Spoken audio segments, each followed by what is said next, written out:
Hmm?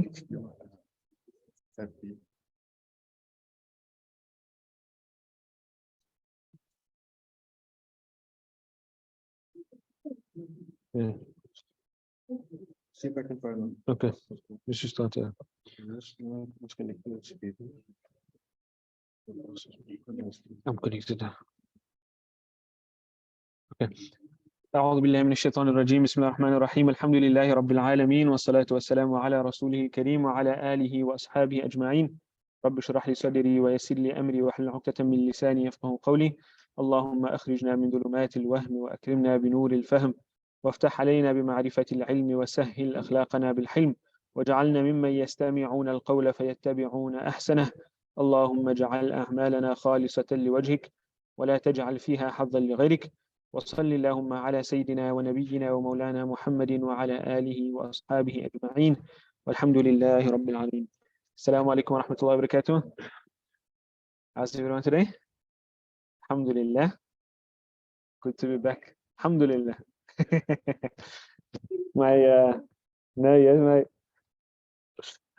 in the class. No, I need to bring my son along for that. He has a story memorized and he tells everybody that comes. Alhamdulillah. Mizan camp shenanigans. What happens in the camp stays there. Alhamdulillah. Yeah. No, alhamdulillah. You know, as I just saw my arm flop back like that, I was just thinking, all of this stuff going through my mind. Is my arm broken? Is my arm not broken? That was like a crazy movement there. But alhamdulillah. Maybe I just thought to myself, maybe I just needed a break, some forced leave. Alhamdulillah. Just make the other it heals well. I'm supposed to go on the 17th to see the cast can come off. Inshallah. So hopefully it's well. All right. Where were we? We were doing Nahu, and yeah, we were doing Nahu, and in Nahu, did you continue with that while I was not here? Okay. So we were then doing the various things in the hal of Raf. That's what I recall. We said we were going to study Nahu, but from the perspective of taking the different hals, Raf, then Nasb, and then Jar, and looking at all of the functions that are fulfilled by that hal. Right? In so doing, we had lessons on the Faail. Can you recall it? And we basically just learned a few things about the Faail. We learned about the Faail before. Last year, we learned about the Faail. We just basically jotted down some rules in relation to the Fa'il. And that was how to look for the Fa'il. Either you look for it at the end of the verb, or to the left of the verb, or inside the verb. We also said that when will you look for a Fa'il? Whenever you have a ma'loom verb. What's a ma'loom verb? An active form verb, right? The one that doesn't start with a dhamma, etc. Right? Or sometimes it does start with a dhamma, but it's not the majhul verb. Whenever you have a ma'loom verb, you will have a fa'il, whether you can see it or not, because it's either going to be at the end of the verb, or to the left of the verb, or it's going to be hidden inside the verb, but it's always going to be there.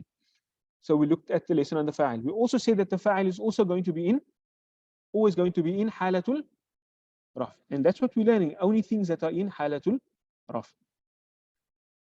Thereafter, so we did some examples of that. Thereafter, we looked at the Naaibul Fa'il. The Naaibul Fa'il. What was the Naaibul Fa'il? The Naaibul Fa'il was that thing, the substitute for the Fa'il. We said that whenever we have a majhul verb, the first one was the ma'loom verb, like fa'ala, like fa'ala, or I can even say fa'ala, yaf'alu, fa'ala, yufa'ilu. How many verbs did you learn? 4. Fa'ala, yufa'ilu, or af'ala, yuf'ilu. Whichever one of those, if it's a ma'loom form of the verb, then you look for the fa'il. But if you have the majhul form of the verb, then you cannot look for the fa'il, because the majhul form of the verb, by its definition, tells you what? That the doer is not, the doer is not mentioned. So can you look for the fa'il? No, the fa'il is not mentioned. That's what the majhul verb is. But what can you then look for? You look for the na'ibul fa'il. What is the na'ibul fa'il? In meaning, the na'ibul fa'il is the maf'ulun bihi, in meaning. But because, like I said, as the cat uit is die muis baas. The cat's not there, the mouse is boss. So because, in the ma'loom verb sentence, the maf'ulun bihi got second place, nasb. But now, because there's no fa'il here, we upgrade him. We upgrade him from nasb to raf. And we upgrade his title from maf'ulun bihi to the substitute for the doer, the na'ibul fa'il. And how do we look for him? How do we look for this na'ibul fa'il? The exact same way that we look for the fa'il. And what is that? Ili. Either we look at the end of the verb, or we look to the left of the verb, or we look inside the verb. So whenever you have a ma'loom verb, you will have the fa'il.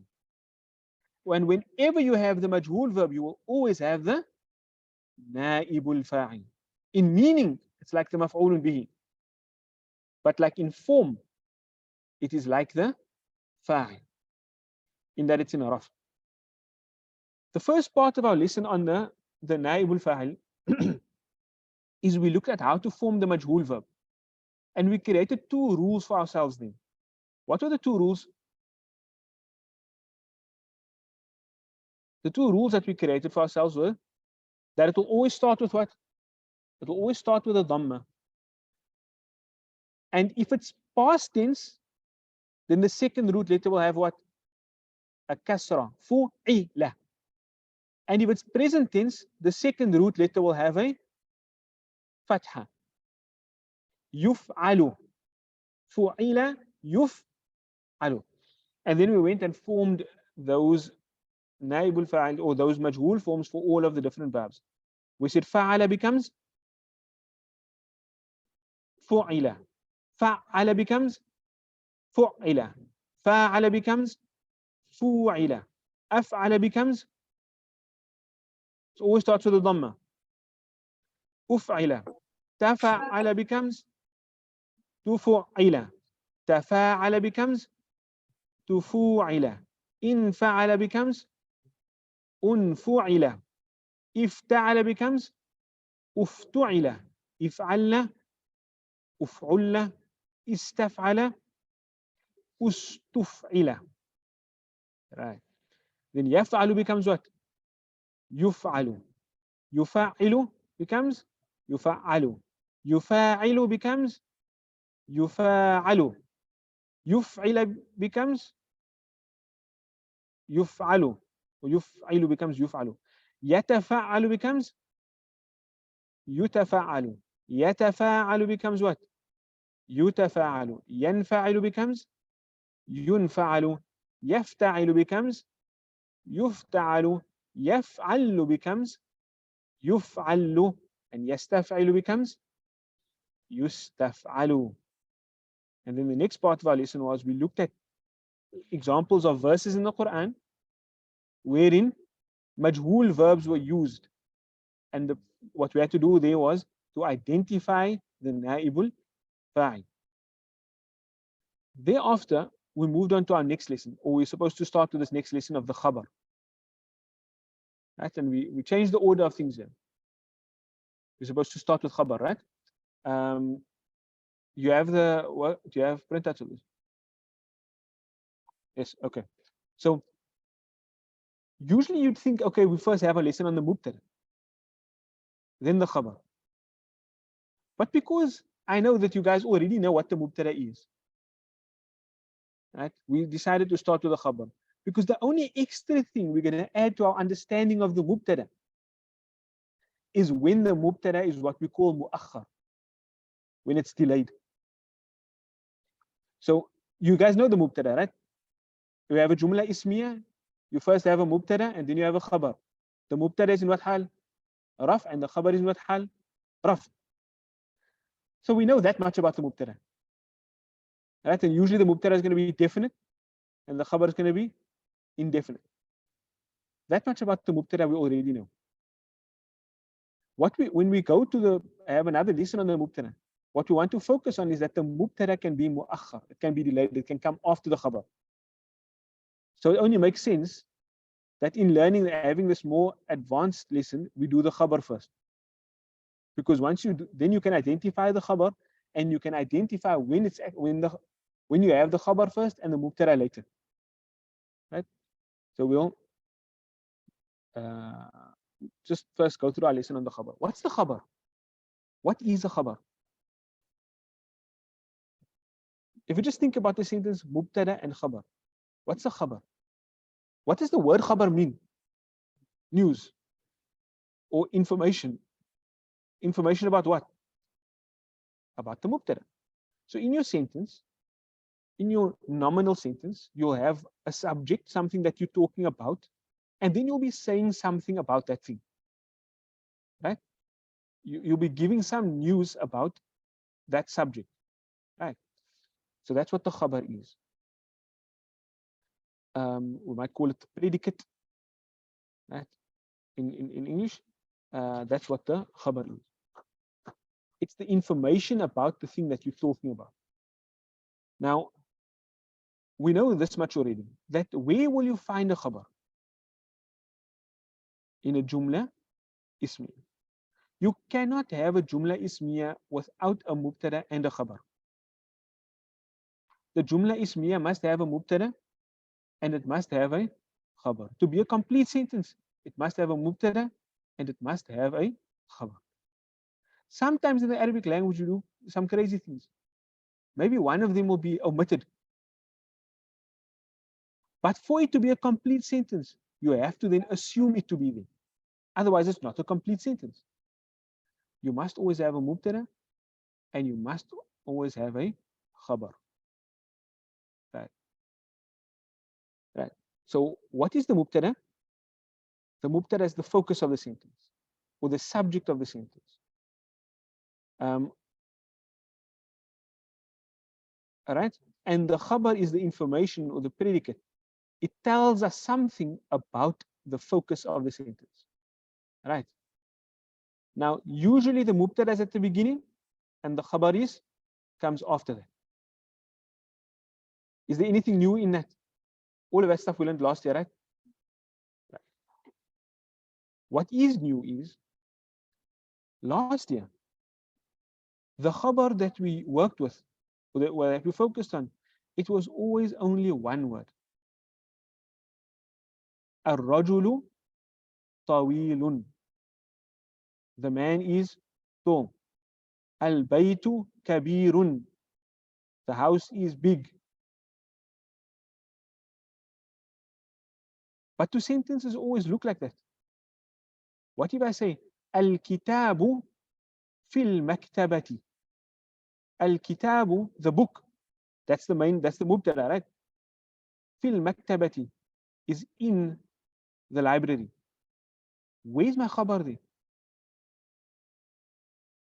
Fi is a harful jar. So al-maktabati is going to be what? Ismul majroor. The thing that comes after harful jar is ismul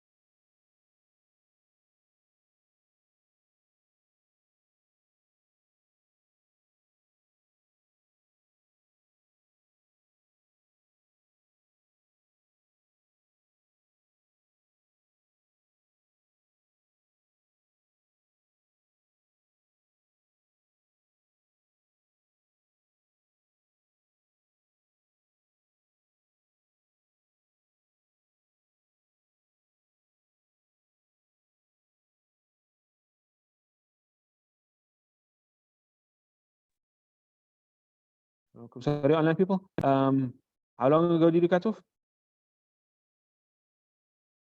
Just for a second. Just for a second. Okay. So what I was saying was that in the sentence Al-Kitabu fil maktabati, the book is in the library. We know that the book is the mubtada, Al-Kitabu. Harful fi is a harful jar. And al-maktabatu will be, or al-maktabati will be the ismul majrur. So there's no word that I'm calling the khabar. But we also said that for it to be a complete sentence, there must be a mubtada and there must be a khabar. Al-kitabu is a mubtada. What is the khabar? What's the information about the kitab? That it is in the library. So here you see a phenomenon that whole thing, fil maktabati, that is my khabar. But there isn't a single word that gets called the khabar, or that has a dhamma of raf because it's the khabar. Right? So now what we'll be doing here is we'll be replacing the one word khabar with different types of constructs. Right? We're telling you that the khabar can take different forms. Sometimes it can be one word, like we've had before. Ar-rajulu tawilun. It can be one word that you can identify as the khabar. Or it can be a variety of different constructs. What are those different constructs? There's 4 of them. A harful jar and an ismul majrur, like I just gave you now. Fil maktabati. Sometimes it can be a dharf and a mudafun ilay. What's a dharf? Anybody? We didn't do a lesson on dharf yet. But a dharf is an adverb. It's an adverb. And we'll have either adverb of time or place here, right? But don't worry about that for now. Or the khabar can be a whole verbal sentence. Or the khabar can be a whole nominal sentence. So 4, right? The one we know is when it's one word already.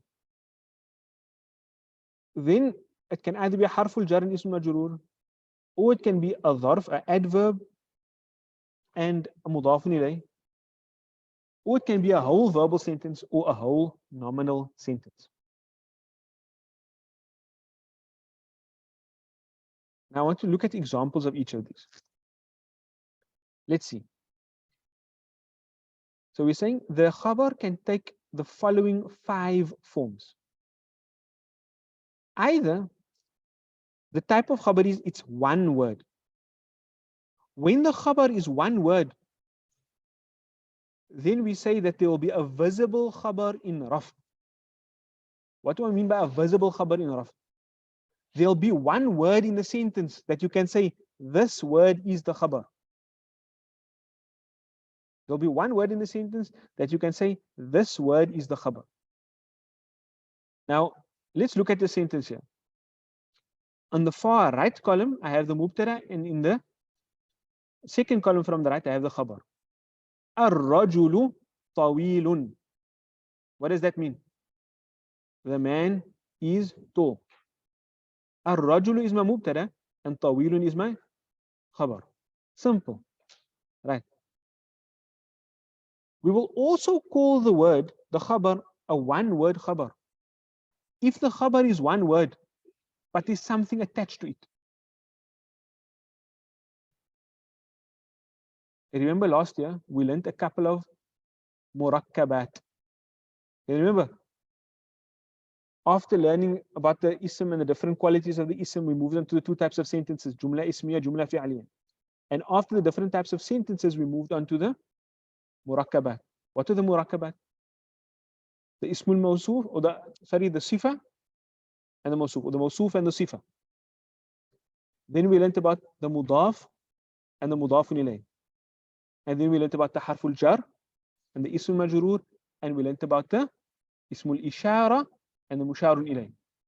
Right? And we also learned about the ismul mawsul and the silatul mawsul. Right? So now, if you have a sifa, sorry, a mawsuf, that's a single word that just has a description attached to it. If you have a mudaf and mudaf ilayh, that's a single word, there's just something attributed to it.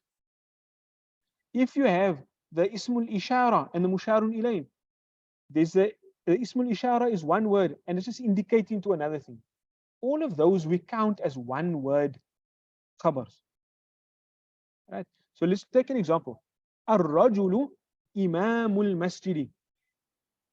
Ar-rajulu imamul masjidi. How are you going to break down that sentence? Ar-rajulu is going to be my mubtada. Imamul masjidi. What do you have there? Imam is going to be what? It's, okay, what hal is imamu? It's in raf. You can see imamu. Why is it in raf? Because it's the khabar. Can you tell me it's in raf because it's a mudaf? Remember, what did we learn last year? A mudaf doesn't give a word a hal, right? A mudaf doesn't give a word a hal. So imamu is going to be my khabar in raf.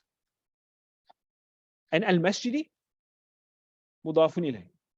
So is there a single word in the sentence that I can call my khabar? Yes. Okay, let's take another example. Ar-rajulu imamun tawilun. Ar-rajulu imamun tawilun. What does that mean?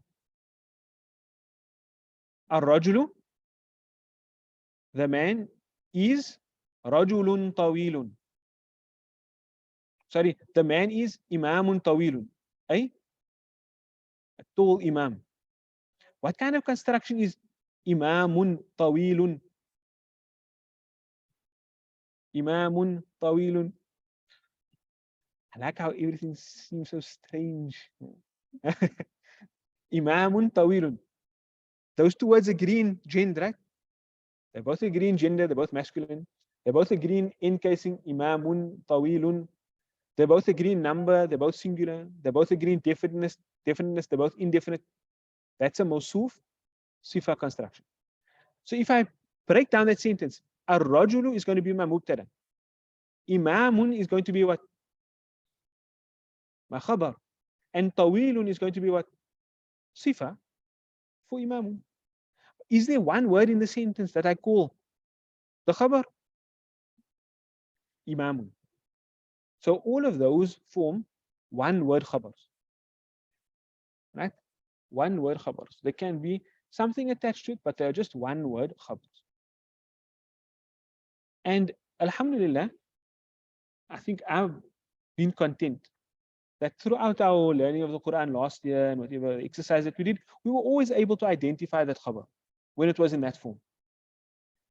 But now we want to add some complexity to that.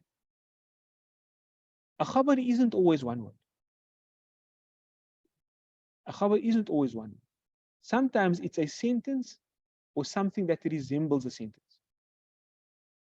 It's a sentence or something that resembles a sentence. I used that phraseology before when we spoke about the silatul mawsul. Can you remember? I said you have an ismul mawsul, but it must be qualified by something. By what? A jumla or shibhul jumla, a sentence or something like a sentence. The same applies here to the khabar. It can also be a sentence or something like a sentence. So let's see, what do we have here? We have 4 categories or 4 different types of khabars. It can be a harful jar and ism majrur. Ar-rajulu fil bayti. Ar-rajulu is what? Ma mubtada. What's my khabar? Fil bayti. That whole thing is my khabar. So there isn't one word in the sentence that I'm going to call my khabar. In fact, if I break it down to its parts, I'm going to say ar-rajulu is my mubtada. Fi is a harful jar. Al-bayti is ismul majrur. So there's nothing in the sentence that I'm calling my khabar. But I know that that whole thing together, the fi and plus the bayti together, that harful jar and ismul majrur construct, that is my implied khabar. Right. Let's look at another example. الظرف and مضاف إليه. الرجل أمام البيت. Not إمام البيت. أمامه. What does أمامه mean? In front of. أمامه means in front of. It has the same root letters like the word إمام. Why? Because the Imam stands where? In front. Right. الرجل, the man is أمام البيت. أمامه means what? In front of. البيت means the house. Now, I must tell you something. A dharf, an adverb of time and place in Arabic language, it will always have a mudafun ilay attached to it. It will always have a mudafun ilay attached to it. So in front of something, behind something. You won't say behind of something, so you just leave the of out. On top of something, beneath something, right? After something, before something. So the form that it will take is a mudafun ilay. So let's see. Ar-rajulu. That's my mubtada. Amama is what? Amama is a dharf. So I'm going to call it a dharf. And what hal is it in? It's in nasb. Amama. We haven't had a lesson on the dharf. But just as a precursor to that, the dharf is generally in nasb. A dharf is generally in nasb. So I had my mubtada, and then I had a dharf that's in nasb. And then I have al-bayti. What hal is al-bayti in? Jar. Can you see amama is a light word? No al, no tanween. And it's followed by a word in jar. All right, that is going to be my mudaf and mudafun ilayhi, or my dharf and mudafun ilayhi. Now let's look at the sentence. Where's the mubtada? Ar-rajul. Where's the khabar? There's no singular khabar. That whole thing amam al-bayti is my khabar. But if I look into it and I break down the sentence, I'm going to call it mubtada, dharf, and mudafun ilayh. There isn't any word in a sentence that I call khabar. Right? Let's look at the next one. Ar-rajulu nasara al-walada. Ar-rajulu nasara al-walada. Does the sentence start with the ism or with the fi'al? Ism. So what kind of sentence is it? Jumla ismiya. Right. Now my mubtada is what? Ar-rajulu. That's my mubtada. What's my khabar? Nasara al-walada. Nasara al-walada. But nasara is a fi'al. And al-walada is what? Maf'ulun bihi. It's in nasb. Al-walada. Who's the fa'il?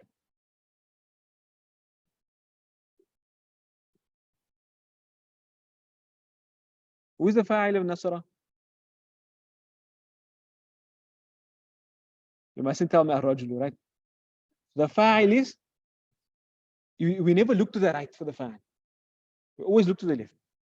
So is there anything at the end of nasara? No. Is there anything to the left of it that can be mafa'il? No. Is there anything inside? Yes, huwa. So the fa'il is going to be huwa, referring to the word before it, ar-rajulu, the mubtada.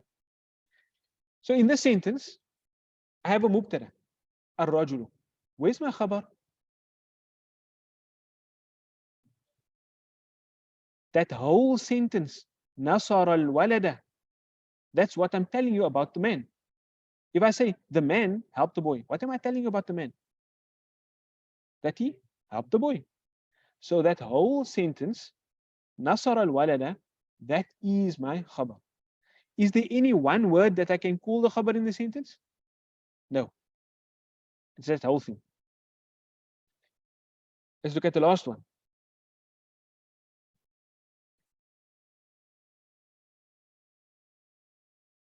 In translation, we'll just say the man helped the boy. But the difference between, listen up quickly, the difference between Nasara rajulul walada, that's how we would normally put it, right? The difference between Nasara rajulul walada and ar-rajulu nasara al-walada, you can hear it already. What's the difference? Nasara ar-rajulu al-walada and ar-rajulu nasara al-walada. Okay, the one is a verbal sentence, the other one's a nominal sentence. But how does it affect the meaning? Both of them I'll translate. The man helped the boy. Right. When I say ar-rajulu nasara al-walada, there's emphasis on the man. So for example, if I just wanted to inform you, like just a random informing you that the man helped the boy, I'll tell you, Nasara ar-rajulul walada. If you ask me, for example, who helped the boy, I won't say Nasara ar-rajulul walada. I will say ar-rajulu nasara al-walada. It's the man helped the boy. You understand? There's a subtle difference. And the difference is just on the emphasis in the sentence. Rather than it conveying different content. Right? It's just a different emphasis in the sentence. Let's look at the last one. Ar-rajulu ummuhu tawilatun. Ar-rajulu ummuhu tawilatun. The mubtada of the sentence is what? Ar-rajulu. What's the khabar? That whole thing. Ummuhu tawilatun. Ummuhu tawilatun is what is that? That is an independent jumla ismiya. What does ummuhu mean? His mother. Ummuhu, his mother. Tawilatun. So if I look at that thing there, ummuhu tawilatun. Is a mubtada. Who is a mudafun ilayh connected to it. And tawilatun is going to be my khabar. But khabar of what? Khabar of the sentence. It's telling you about the mother. It's not telling you about the rajul. But this whole sentence, ummuhu tawilatun, is telling me something about the man. You see that? So I have a sentence within a sentence. Ar-rajulu ummuhu tawilatun. The man, his mother is tall. I can say, for example, the car, its boot is broken. I'm telling you something about the car. What am I telling you about the car? Its boot is broken. That whole piece of information, its boot is broken, is an independent sentence. So if I look at this sentence, ar-rajulu ummuhu tawilatun, is there any one word that I call the khabar of that sentence? No. There is a khabar in there, but that khabar is the khabar of the sentence ummuhu tawilatun. This whole thing here, ummuhu tawilatun, is the khabar of the sentence ar-rajulu ummuhu tawilatun. Okay. Now that those four new types of khabars, they may require a bit of exercises to have them entrenched in our mind, right? So for that purpose, we have an exercise. You can see there's a whole lot of sentences now. And I think we're only going to come back now after Ramadan. So what I want you to do for me is, I want you to go through this exercise. The main part of this exercise is I want you to identify the mubtada of the sentence and the khabar.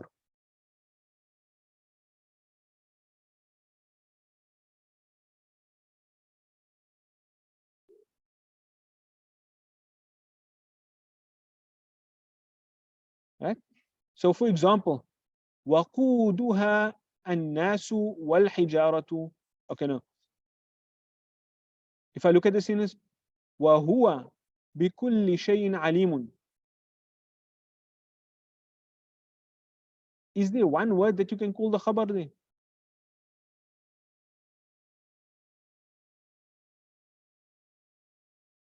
Yeah, there actually is. وَهُوَ, and he, that's the mubtada. What are you saying about him? He is alimun. Okay. What I want you to do with this is go through all of this and try to identify.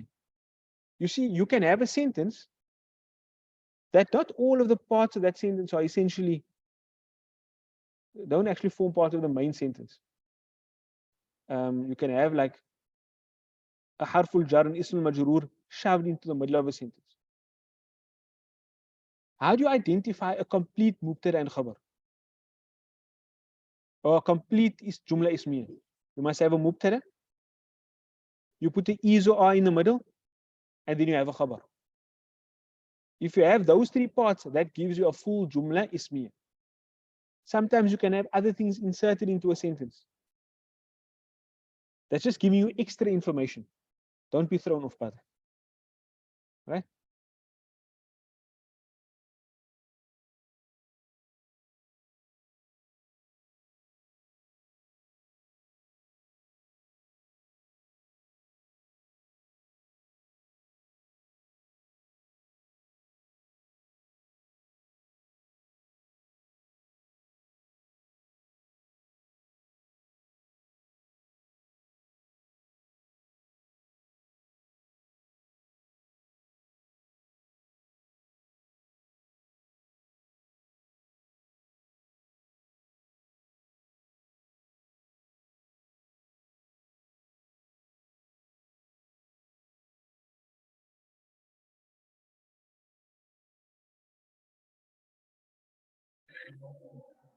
Sorry about that, my package just died. So what I was saying is that you can have a sentence, or what you're looking for a complete jumla ismiya is a mubtada, and then you imply a is or are between them, and then you must have a khabar, something you're saying about it. In a sentence, you can have extra information that's attached to other things. Don't let that throw you off, right? What I want you to do for me is identify the mubtada in these sentences and the khabar. How are you going to know how the khabar can look? Use this table that we have. There's 5 different types of khabars that you can be looking for. Either that's one word, a harful jar, ism majroor, a dharf, and mudafun ilayh, a whole jumla fi'liya or a whole jumla ismiya, right? And then when we come back, inshallah, we'll go through that and then, work through them one by one, just to iron out any problems in our understanding. Yes? In these exercises, I think, if I remember correctly, I put them all with the mubtada at the beginning. Afterwards. Yeah, that's the other lesson. When we're done with the khabar, we'll go to that. Right? So for now, the mubtada will generally be at the beginning. But the main part of this exercise that I want you to do is identify the mubtada, identify the khabar, and then translate the sentence thereafter. All right? We'll then end for now. Are you guys joining the Dawra class next? Okay, then I'll see you there. I don't know if I have break or what now, but we maybe have a few minutes to stretch our legs and stuff. I'll see you in the Dawra class, inshallah. Right? Assalamu alaikum wa rahmatullahi wa barakatuh.